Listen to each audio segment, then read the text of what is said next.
வெளிநாட்டிலேருந்து வந்து இந்தியாவில் வண்டி ஓட்ட ட்ரை பண்ணுறவங்க சொல்கிற 3 முக்கியமான பிரச்சனைகள் என்ன அப்படின்னு சொன்னால், வண்டிகள் வந்து ரொம்ப நெருக்கமாக வருது. அங்கேருந்து இங்கேருந்து வர்றாங்க. அப்புறம் வந்து ரூல்ஸ் வந்து ஒழுங்காக ஃபாலோ பண்ண மாட்டேங்கிறாங்க. அப்புறம் வந்து இன்ஃப்ராஸ்ட்ரக்சர் அவ்வளோவா சரியில்லை. அப்படிங்கிறது தான் முக்கியமான பிரச்சனைகள். இந்த 3 பிரச்சனைகளையும் வந்து நம்ம வந்து எப்படி சால்வ் பண்ணலாம் அப்படின்னு சொல்லிட்டு தொடர்ந்து பார்க்கலாம். வண்டிகள் நெருக்கமாக வருது. எனக்கு வந்து லெஃப்ட்லேருந்து வர்றாங்க, ரைட்லேருந்து வர்றாங்க, பின்னாடியிலேருந்து நெருக்கமாக வர்றாங்க. இப்படிங்கிறது எப்படி சால்வ் பண்ணலாம் அப்படின்னு சொன்னால், நம்மளோட மிரர் ட்ரையாங்கிளை நம்ம வந்து ப்ராப்பராக யூஸ் பண்ணணும். Centre mirror, left mirror, right mirror நம்ம வந்து யூஸ்வலாக வெளிநாடுகளில் பார்த்ததை விட அதிகமாக பார்க்க வேண்டியது இருக்கும். நம்ம வந்து ஒரு பிரேக் பண்ண போகிறோம் அப்படின்னு சொன்னால் எப்போவுமே வந்து சென்டர் மிரரை பார்க்கணும். ஏதாவது வெஹிக்கிள் வந்து ரொம்ப நெருக்கமாக வருதா அப்படிங்கிறத பார்க்கணும். அதே மாதிரி ஆக்சலரேட் பண்ணும்போதும் வந்து நம்ம வந்து மிரர், சென்டர் மிரர் பார்த்துக்கிறது பெட்டர். ஏன்னா நம்ம இந்தியாவில் வந்து ரொம்ப ஸ்பேஸ் வந்து நமக்கு கம்மியாக இருக்குது. நிறைய வண்டிகள் இருக்கிறதுனால வந்து வண்டிகள் ரொம்ப நெருக்கமாக தான் வருது. இதனால் வந்து இந்த மிரர் ட்ரையாங்கிளை வந்து நம்ம ஒழுங்காக பார்த்துக்கிறது பெட்டர். நம்ம வந்து ஒரு மைல்டு லெஃப்ட் டிவியேஷன் எடுக்க போகிறோம், மைல்டு ரைட் டிவியேஷன் எடுக்க போகிறோம் அப்படின்னு சொன்னால், நம்ம டிவியேஷன் எடுக்க போகிற டைரக்ஷனோட மிரரை வந்து நம்ம கண்டிப்பாக பார்த்துக்கணும். அது சின்ன ஒரு டைரக்ஷன் சேஞ்சாக இருந்தால் கூட கண்டிப்பாக பார்த்துக்கணும். ஏன்னா வந்து ரொம்ப நெருக்கமாக வண்டிகள் வந்துட்டு இருக்கிற வாய்ப்பு இருக்குது. இதே வந்து ஒரு மைல்டு டிவியேஷனை தாண்டி இன்னும் எக்ஸ்ட்ரா கொஞ்சம் டிவியேஷன் எடுக்க போகிறோம் அப்படின்னு சொன்னால், சில டைம் நமக்கு வந்து மிரரில் விழாது, நம்மளோட பிளைண்ட் ஸ்பாட்டில் இருக்கும். அப்போ வந்து நம்ம ஒரு ஹெட் டர்ன் பண்ணி வந்து கொஞ்சம் பார்க்க வேண்டியது இருக்கும். அதை வந்து நம்ம செஞ்சுக்கிட்டோம் அப்படின்னு சொன்னால் சேஃபாக இருக்கும். மக்கள் வந்து ஒழுங்காக ரூல்ஸ் ஃபாலோ பண்ண மாட்டேங்கிறாங்க.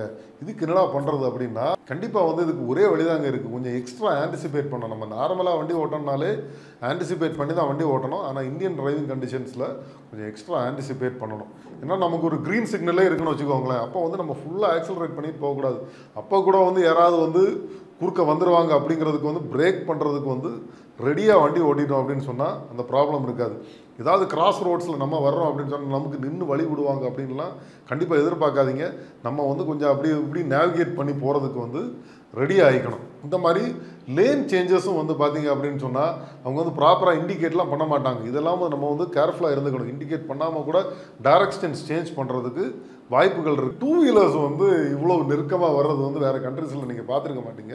இந்தியாவில் வந்து டூ வீலர்ஸ் அவ்வளோ ஜாஸ்தியாக இருக்குது. அதனால் வந்து டூ வீலர்ஸும் வந்து கொஞ்சம் காஷியஸாக பாருங்கள். அவங்கள தெரியாமல் தட்டிட்டோம் அப்படின்னு சொன்னால் கீழே விழுந்தாங்கன்னா பயங்கர டேஞ்சரஸாக இருக்கும் அவங்களுக்கு.